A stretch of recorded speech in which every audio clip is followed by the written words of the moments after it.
Pas ngecek HP, tahu-tahu dapat notif nih dari salah satu bunda yang ada di luar sana. Bunda, gimana sih cara mengatur gaji yang tidak tetap, yang dimana hariannya itu hanya 15.000 dan terkadang juga tambahannya mungkin 5.000 aja. Tapi di sini untuk pengeluaran bulanannya itu kurang lebih 500.000 dan untuk membayar rumah kontrakan senilai 400.000 per bulan.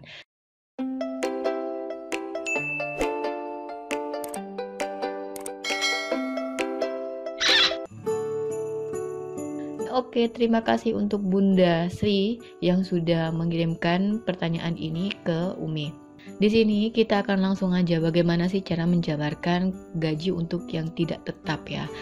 Di sini Umi akan ambil rata-ratanya yaitu sebesar 15.000 per hari. Jadi untuk Bunda Sri silakan diatur sedemikian rupa supaya bisa lebih cukup ya dari semuanya. Nah, untuk gaji tidak tetap seperti ini kita akan mengalokasikan dulu berapa sih pengeluaran dalam setiap bulanannya, baru setelah itu kita akan memilah-milahnya. Di sini untuk pengeluaran bulanan yang setiap satu bulannya itu pasti akan terkeluar senilai 500.000. Nah, di sini Umi tidak tahu apa saja sih pengeluaran dalam satu bulan ini.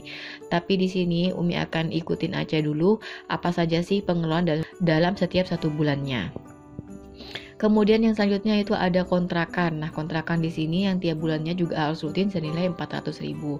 Selanjutnya kita akan menghitung berapa sih nominal dari total gaji ketika kita mendapatkan gaji itu per harinya 15.000. Di sini anggap saja setiap satu bulannya itu kita mendapatkan rutin 15.000. Nah, untuk tambahan-tambahannya sendiri bisa tuh ya kita alokasikan untuk hal tabungan ataupun hal-hal yang di luar rencana dari agenda yang Umi tulis di sini. Kemudian setelah kita menghitung semuanya, di sini akan mendapatkan total senilai 450.000 dalam satu bulan.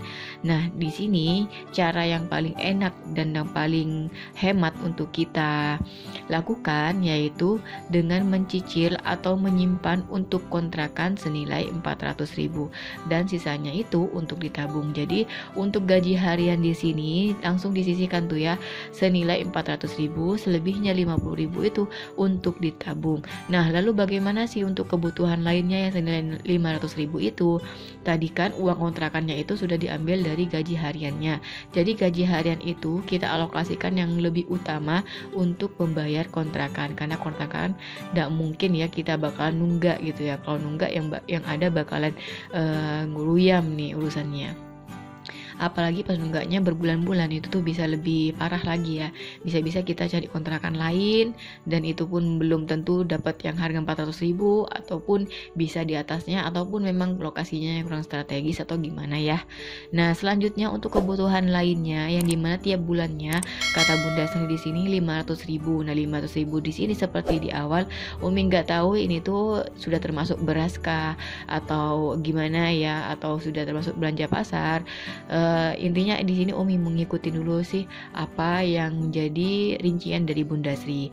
Nah, untuk rincian-rincian di lainnya yang misalnya mungkin lebih dari ini, silakan ditotal lagi, dialokasikan lagi dan dijabarkan lagi seperti yang ada di video nantinya. Oke, selanjutnya untuk kebutuhan lain di sini 500.000 per bulan. Nah, untuk lebih memudahkan supaya kita itu bisa mengatur target tambahan ini dengan cara kita harus menghitung berapa sih per hari yang harus kita kumpulkan. Nah, untuk cara menghitung berapa per harinya yang harus kita tambahkan atau kita kerja lagi, di sini kita akan menghitung dari 500.000 ini kita langsung bagi menjadi 30 hari atau menjadi 1 bulan ya. Disesuaikan lagi ya, misalnya mau dihitung 31 hari lagi silakan, nggak masalah. Intinya di sini Umi ambil contoh untuk 30 harinya. Nah, setelah 500.000 ini kita bagi 30 hari, kita akan mendapatkan nilai 16.666. Nah, untuk mempersingkat supaya nggak ribet nyari satuan 666 itu, jadi di sini Umi bulatkan aja menjadi 17.000 per hari. Nah, untuk 17.000 per hari ini ini tuh sesuai selera ya, mau bener-bener nyari yang 17.000 per hari nggak masalah, atau yang paling lebih simpelnya lagi yaitu kita bulatkan menjadi puluhan, yaitu menjadi 20.000 per hari untuk tambahan kebutuhan. Nah, intinya kalau mungkin ada yang nggak ngerti nih ya, intinya dari gaji harian yang 15.000 itu kita akan alokasikan sepenuhnya untuk kontrakan. Nah, 50.000-nya itu bisa kita tabung untuk sementara ya. Nah, bagaimana untuk memenuhi setiap bulannya itu yang 500.000 itu? Nah, wajib nih untuk menambah tambahan penghasilan di tiap harinya. Jadi untuk Bunda Sri di sini bisa nih untuk nambah penghasilan di tiap harinya senilai 20.000. Jadi bisa tuh untuk ngojek kah, atau untuk jadi buruh cuci, atau untuk jual gorengan, atau mungkin jual makanan, kerja apapun terserah, intinya bisa mendapatkan tambahan 20.000 per harinya.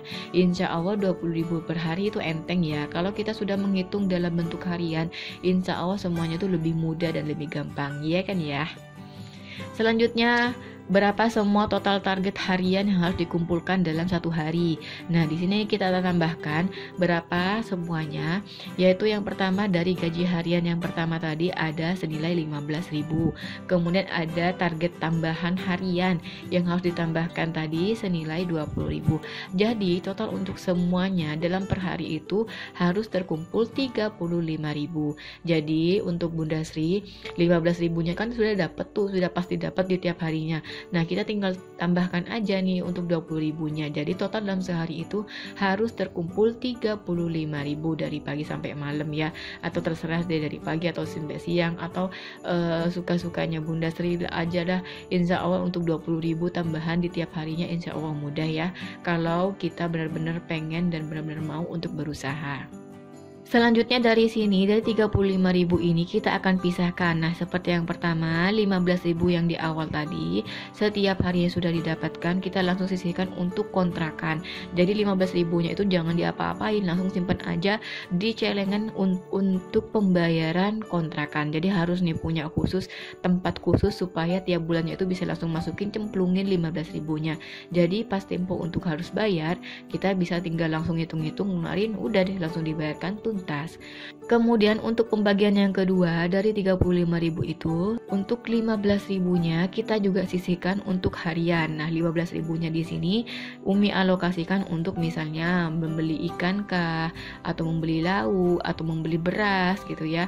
Jadi 15.000 di tiap harinya ini silakan disesuaikan dengan pengeluaran hariannya. Misal hari ini butuh beras, silakan dibelanjakan beras, atau hari ini butuh kecap, silakan dibelanjakan kecap. Itu secukupnya di tiap harinya dengan total maksimal 15.000 setiap hari. Selanjutnya di sini untuk sisanya. Nah, tadi kan ada 15.000 untuk kontrakan, 15.000 untuk harian, sisanya ada 5.000. Nah, 5.000 di sini silakan ditabung. Nah, ini jika dialokasikan dalam satu bulan, kita akan mendapatkan senilai 450.000 untuk kontrakan, 450.000 untuk biaya bulanan, kemudian untuk tabungan ada senilai 150.000. Nah, untuk biaya bulanan yang tadi kan butuhnya cuma 500.000. Nah, berapa sih sisanya? Nah, sisanya di sini kita ambil dari kontrakan. Kontrakan tadi kan ada 50.000, sisanya tuh kita masukkan untuk biaya sebulan ini. Jadi kita akan mendapatkan total senilai 500.000 crop ya, seperti yang tadi. Selanjutnya 150.000 ini. Nah, alhamdulillah ada sisa 150.000. Di sini bisa kita sedekahkan 20.000 dan selanjutnya untuk ditabung. Tabungannya di sini ada senilai 130.000. Jadi untuk 130.000 ini bisa nih untuk kita tabung menjadi tabungan dadakan kah, atau tabungan anak, tabungan biaya lainnya gitu ya. Jadi insya Allah ini tuh akan terprogram dengan baik jika bunda-bunda semuanya bisa mengalokasikan semua pembiayaan dan mendisiplinkan diri untuk tetap bisa hemat.